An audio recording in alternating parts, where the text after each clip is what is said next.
Hello everyone! Today we're going to be reading chapter 6 of Little House in the Big Woods. Today we have 2 vocab words. Our first vocab word is quivered. Does anybody know what quivered means? Quivered means you do this. Like whenever you got a tingle in the back of your neck, you go, whoo! You quivered. Whoo! You shook. That means you got that little tingly feeling and it makes your whole body tingle, you know? You got a woo! That's a quiver. Or you're so scared you're quivering, you're shaking. You're shaking like a leaf because you're nervous. So that's quivered, or quivering, or quiver, whatever you would like to say. And then the second one is scalp. Now I know some of you know what a scalp is. Your scalp is the skin on your head below your hair. So, like if you ever have like dandruff, you have itchy scalp, that means you have to treat it with special shampoo. Or if you're bald, your scalp is showing all the time. It's only the skin on the top of your head. All right? So those are our 2 vocab words. I will put those in the description box below. Click on the little arrow on the right side, right below the video, so you can see the description box below. And without further ado, I'm going to be reading chapter 6, and it's all going to be in this one video. Yes, short enough. All right. Chapter 6, 2 Big Bears. All right, so let me remind you previously. Let's see. Previously, we had talked about Pa and his dad in chapter 5. So Laura just begins. Then one day, Pa said that spring was coming. In the big woods, the snow was beginning to thaw. Bits of it dropped from the branches of the trees and made little holes in the softening snowbanks below. At noon, all the big icicles along the eaves of the little house quivered and sparkled in the sunshine. The drops of water hung trembling at their tips. Pa said he must go to town to trade the furs of the wild animals he had trapped all winter. So one evening, he made a big bundle of them. There were so many furs that when they were packed tightly and tied together, they made a bundle almost as big as Pa. Very early one morning, Pa strapped the bundle of furs on his shoulders and started to walk to town. There were so many furs to carry that he could not take his gun.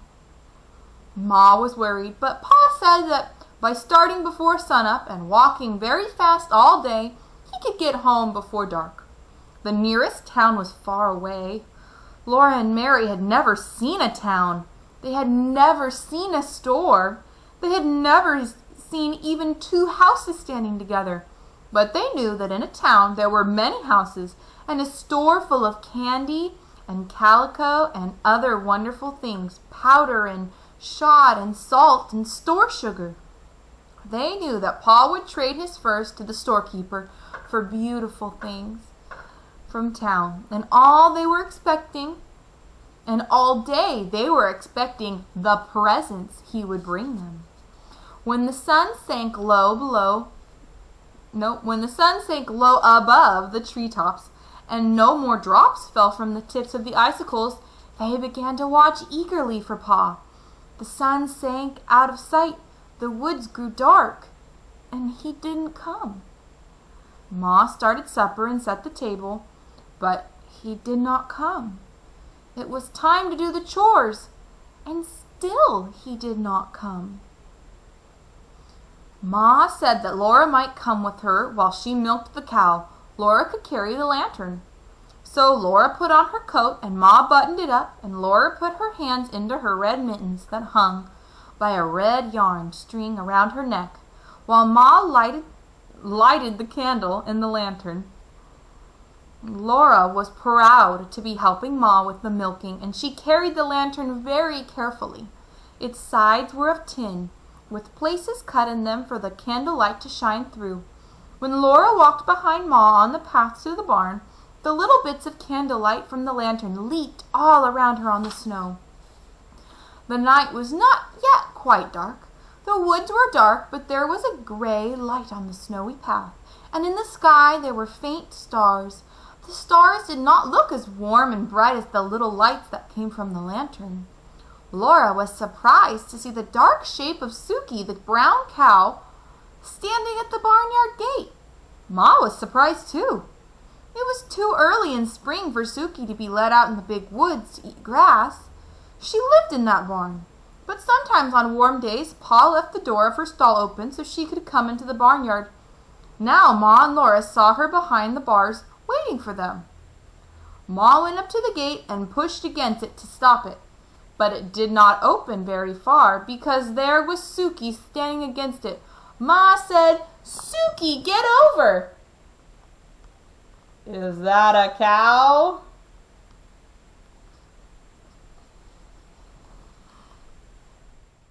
She reached across the gate and slapped Suki's shoulder. Just then, one of the dancing lights, little bits of light from the lantern, jumped between the bars of the gate, and Laura saw long, shaggy, black fur and two little glittering eyes. Suki had thin, short, brown fur. Suki had large, gentle eyes. Ma said, "Laura, walk back to the house." So Laura turned around and began to walk toward the house. Ma came behind her. When they had gone part way, Ma snatched her up, lantern and all, and ran. Ma ran with her into the house and slammed the door. Then Laura said, "Ma, was it a bear?" "Yes, Laura," Ma said, "it was a bear." Laura began to cry. She hung on to Ma and sobbed, "Oh, will he eat Suki?" "No," Ma said, hugging her. "Suki is safe in the barn. Think, Laura, all those big heavy logs in the barn walls, and the door is heavy and solid, made to keep bears out. No, the bear cannot get in and eat Suki." Laura felt better then. "But he could have hurt us, couldn't he?" she asked. "He didn't hurt us," Ma said. "You were a good girl, Laura, to do exactly as I told you, and to do it quickly without asking why." Ma was trembling, and she began to laugh a little to think, "I've slapped a bear." Then she put supper on the table for Laura and Mary. Pa had not come home yet. He didn't come. Laura and Mary were undressed, and they said their prayers and snuggled into the trundle bed. Ma sat by the lamp mending one of Pa's shirts. The house seemed cold and still and strange without Pa. Laura listened to the wind in the big woods. All around the house the wind kept crying as though it were lost in the dark and the cold. The wind sounded frightened. Ma finished mending the shirt. Laura saw her fold it slowly and carefully. She smoothed it with her hand. Then she did a thing she had never done before. She went to the door and pulled the leather latch string through the hole in the door so that nobody could get in from the outside unless she lifted the latch. She had locked the door. She came and took Carrie, all limp and sleeping, out of the big bed. She saw that Laura and Mary were still awake, and she said to them, "Go to sleep, girls. Everything is all right. Pa will be here in the morning." Then she went back to her rocking chair and sat there rocking gently and holding baby Carrie in her arms. She was sitting up late waiting for Pa, and Laura and Mary meant to stay awake too till he came, but at last they went to sleep. In the morning, Pa was there. He had brought candy for Laura and Mary and 2 pieces of pretty calico to make them each a dress. Mary's was a china blue pattern on a white ground, and Laura's was red with little golden brown dots on it. Ma had calico for a dress too. It was brown with big feathery white pattern all over it. And they were all happy because Pa had got such good prices for his furs that he could afford to get them each a special beautiful present. The tracks of the big bear were all around the barn, and there were marks of his claws on the walls, but Suki and the horses were safe inside. All that day the sun shone and the snow melted, and the little streams of water ran from the icicles, which all the time grew thinner. Before the sun set that night, the bear tracks were only shapeless marks in the wet, soft snow. After supper, Pa took Mary and Laura on his knees and said he had a new story to tell them. The story of Pa and the bear in the way. There's Pa with his big bushel of furs. This will be a fun story. When I went to town yesterday with the furs, I found it hard walking in the soft snow. It took me a long time to get to town. The other men with furs had come in earlier to do their trading. The storekeeper was busy, and I had to wait until he could look at my furs. Then we had to bargain about the price of each one, and then I had to pick up the things I wanted to take in trade. So it was nearly sundown before I could start home. I tried to hurry, but the walking was hard and I was tired. So I had not gone far before night came, and I was alone in the big woods without my gun. There were still 6 miles to walk, and I came along as fast as I could. The night grew darker and darker, and I wished for my gun because I knew that some of the bears had come out of their winter dens. I had seen their tracks when I went to town in the morning. Bears are hungry and cross, so angry, at this time of the year. You know they have been sleeping in their dens all winter long with nothing to eat, and that makes them thin and angry when they wake up. I do not want to meet one. I hurried along as quick as I could in the dark. By and by the stars gave a little light. It was still black as pitch where the woods were thick, but in the open places I could see dimly. I could see the snowy road ahead a little way, and I could see the dark woods standing all around me. I was glad when I came into an open place where the stars gave me their faint light. All the time I was watching, as well as I could for bears. I was listening for the sounds they make when they go carelessly through the bushes. Then I came again into an open place, and there, right in the middle of the road, I saw a big black bear. He was standing up on his hind legs looking at me. I could see his eyes shine. I could see his pig snout. I could even see one of his claws in the starlight. My scalp prickled, and the hair stood straight up.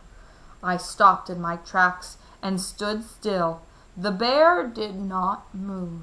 There he stood looking at me. I knew it would do no good to try to go around him.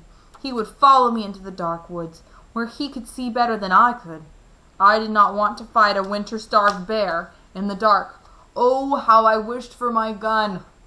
I had to pass this bear to get home, I thought.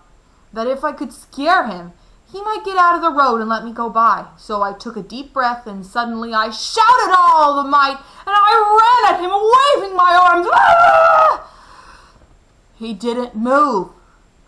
I did not run very far toward him, I tell you. I stopped and looked at him, and he stood looking at me. Then I shouted again, ah! And there he stood still. I kept on shouting and waving my arms, but he did not budge. Well, it would do me no good to run away. There were other bears in the woods. I might meet one any time. I might as well deal with this one as with another. Besides, I was coming home to Ma and you girls. I would never get here if I ran from everything in the woods that scared me. So at last I looked around, and I got a big club, a solid, heavy branch that had been broken from a tree by the weight of the snow in winter.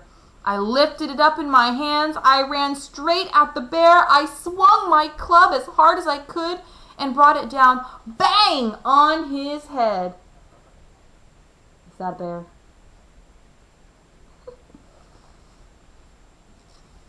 And there he stood still, for he was nothing but a big black burned stump. I had passed it on my way to town that morning. It wasn't a bear at all. I only thought it was a bear because I had been thinking of it all the time. Because I had been thinking all the time about bears and being afraid that I'd meet one. It really wasn't a bear at all? Mary asked. No, Mary, it wasn't a bear at all. There I had been yelling and dancing and waving my arms, all by myself in the big woods, trying to scare a stump. Laura said, Ours was really a bear, but we were not scared because we thought it was Suki.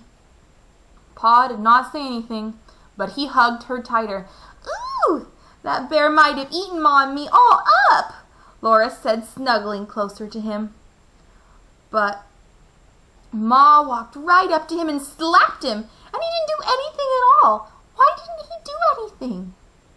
I guess he was too surprised to do anything, Laura, Pa said. I guess he was afraid when the lantern shone in his eyes, and when Ma walked up to him and slapped him, he knew she wasn't afraid.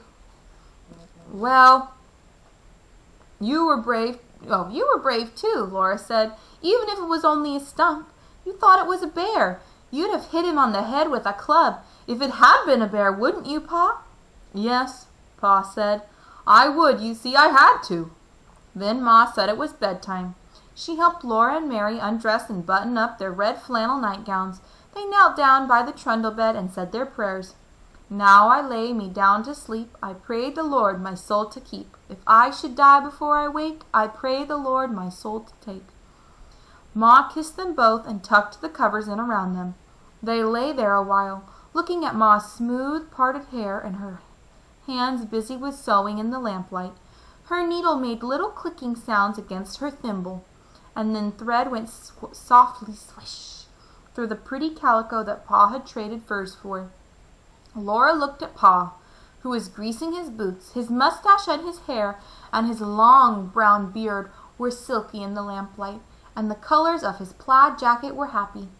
He whistled cheerfully while he worked, and then he sang, The birds were singing in the morning, and the myrtle and the ivy were in bloom, and the sun o'er the hills was a-dawning. 'Twas then I laid her in the tomb. Ooh, creepy. It was a warm night. The fire had gone to coals on the hearth, and Pa did not build it up. All around the little house in the big woods there were little sounds of falling snow, and from the eaves there was a drip-drip of the melting icicles. In just a little while the trees would be putting out their baby leaves, all rosy and yellow and pale green, and there would be wildflowers and birds in the woods. Then there would be no more stories by the fire at night. But all day long Laura and Mary would run and play among the trees, for it would be spring. All right, that was a pretty exciting story, huh? All right, so you've got your 2 vocab words to write. Don't forget about your notes, at least 4 notes today. All right, and a picture of chapter 6. All right, so draw me a picture of something that happened in our chapter on the back, okay? All right, love you guys. I'll see you later. Bye.